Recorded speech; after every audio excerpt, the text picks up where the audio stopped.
What was the Tientsin Incident and how did it affect the UK and USA? The Tientsin Incident was an international incident created by the Imperial Japanese Army's North China Army when they created a blockade of the British settlements in the treaty port of Tientsin in June 1939. This incident began as a minor administrative dispute that soon escalated into a major diplomatic incident. So where is Tientsin? The modern-day Chinese city of Tianjin was at that time known as Tientsin and had carried that name since 1404. Before that time it was known as Zhigu, literally translated as Straight Port. Tientsin's literal meaning is heavenly ford, meaning the river was forded at that point. The name Tianjin was adopted in 1958 when the Pinyin system was introduced into China. The British Empire had historically interfered in Chinese affairs through the Opium Wars, then the Boxer Rebellion, and then, along with other European nations and Japan, trading in Chinese ports through concessions. The US forced its way into that exclusive club through its open doors policy. At that time, Britain was Japan's closest ally within the Western powers.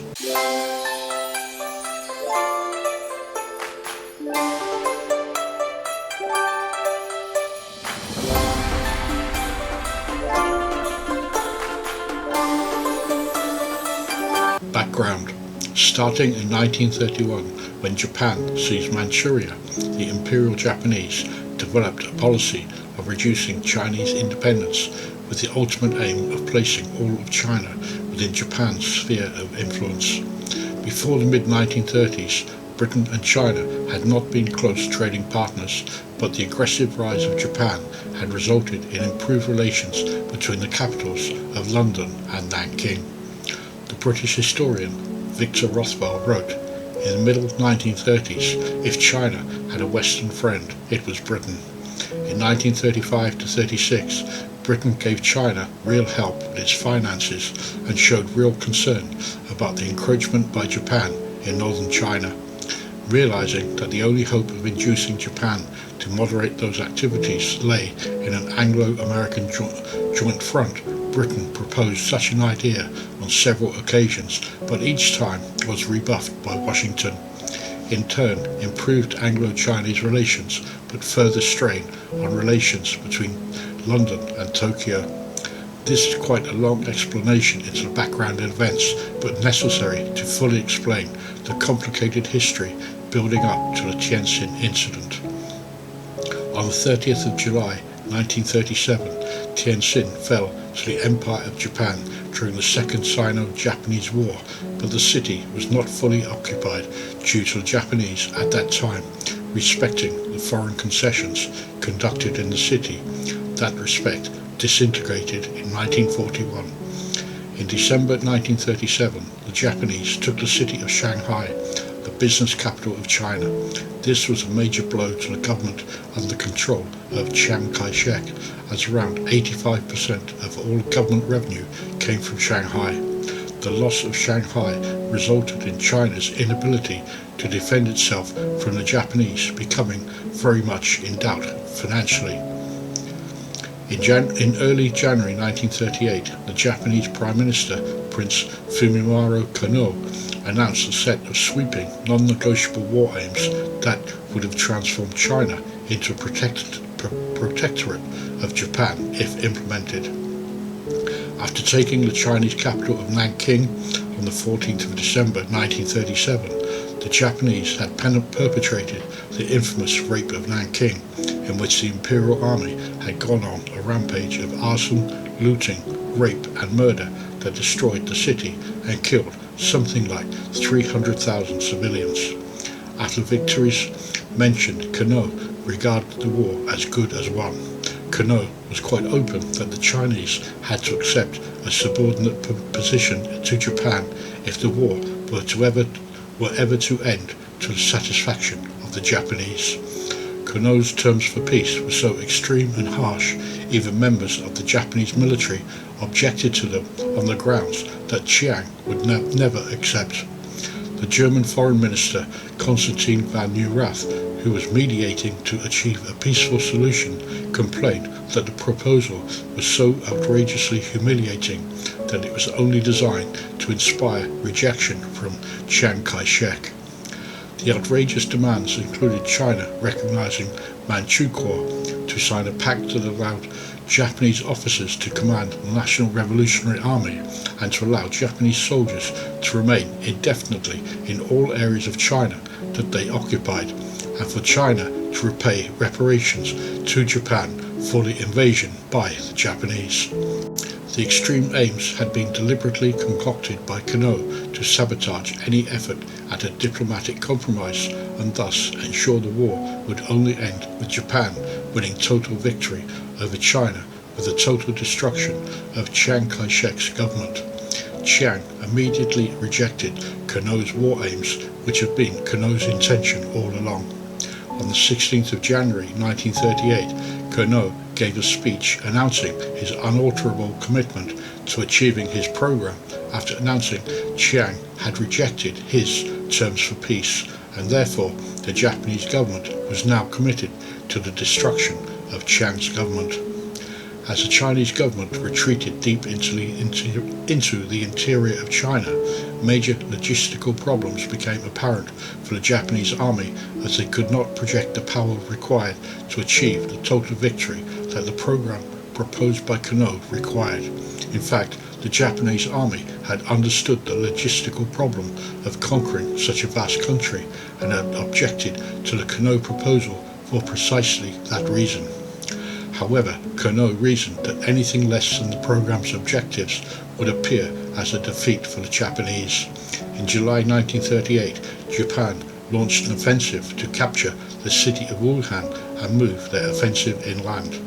They succeeded in taking Wuhan that summer, but they failed to destroy the core of the Chinese National Revolutionary Army, which retreated further up the Yangtze River Valley. With supply lines cut, the Japanese were unable to advance further and unable to achieve the final victory Queneau had demanded. As an alternative, the Japanese turned to aerial bombing raids on the interim capital of Chongqing. Hundreds of thousands of civilians were killed in Wuhan during the aerial bombardment as the city was destroyed, but this still failed to break the resolve of the Chinese people. Dai Li, the chief of the Chinese secret police, began a series of undercover raids to assassinate senior members of the Japanese military and Chinese collaborators. Dai's operatives were responsible for hundreds of assassinations. Between August 1937 and October 1941, Dai's agents assassinated around 150 Chinese collaborators and 40 Japanese officers in Shanghai. With the war stagnating, Tokyo increasingly turned towards the economic starvation of the Chinese people, as the Chinese government's tax revenue decreased by 2/3, while spending increased at a rate of 1/3. Faced with the lack of funds to continue the war, Chiang turned to the British Empire for loans. The British government subscribed to a 1930s version of the domino effect, in that if Japan took control of China, it could inevitably threaten Britain's interests in Southeast Asia, as well as the dominions of Australia and New Zealand. In late 1938, Britain, not wanting to become embroiled in the war, began giving loans to China in the hope their interests in the region would be safe from the threat of invasion. By 1939, the Chinese government had received £500,000 from Britain. Furthermore, in an effort to stabilise the yuan, British banks made further loans to the Kuomintang and accepted silver in return as collateral. This enabled China to receive £5 million, a step the Japanese government publicly denounced as a frontal attack on the new order in Asia that Japan wanted to build. The loans by the British government greatly offended the Japanese, who believed had the British not made those loans in support of China, then Japan would have achieved the aims set out by Queneau. While the Japanese complained about British financial aid to China, the United States also made loans to the tune of $45 million from December 1938, while the Soviet Union lent China rubles equivalent to $250 million. The Tientsin Incident. In the summer of 1939, a major crisis erupted in Anglo-Chinese relations with the Tientsin Incident. This minor incident soon progressed into a major international one. Assassination of Cheng Se-kung. On April 9, 1939, Cheng Se-kung, the manager of the Japanese-owned Federal Reserve Bank of North China, was assassinated by Chinese nationalists at the Grand Theatre in Tianjin. The bomb attack killed Chung and several others that were sitting close to him during the performance. The Japanese accused 6 Chinese men living in the British concession of being involved.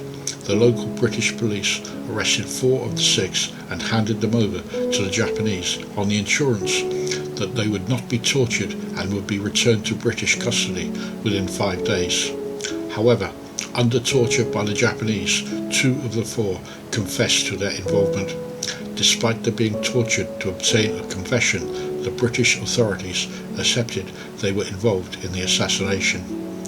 Once the 4 men were returned to British custody, measures were taken to prevent the 4 accused from being returned to the Japanese, as they would then be executed for their crime. There followed a breakdown in communication between the British ambassador in Chongqing, the local British consul in Tianjin, who had not kept London fully informed and had stated to the Japanese he would hand over the accused, and the British Foreign Secretary, Lord Halifax, in London. Lord Halifax, on hearing the confessions had been obtained by torture, ordered the accused should not be handed back to the Japanese.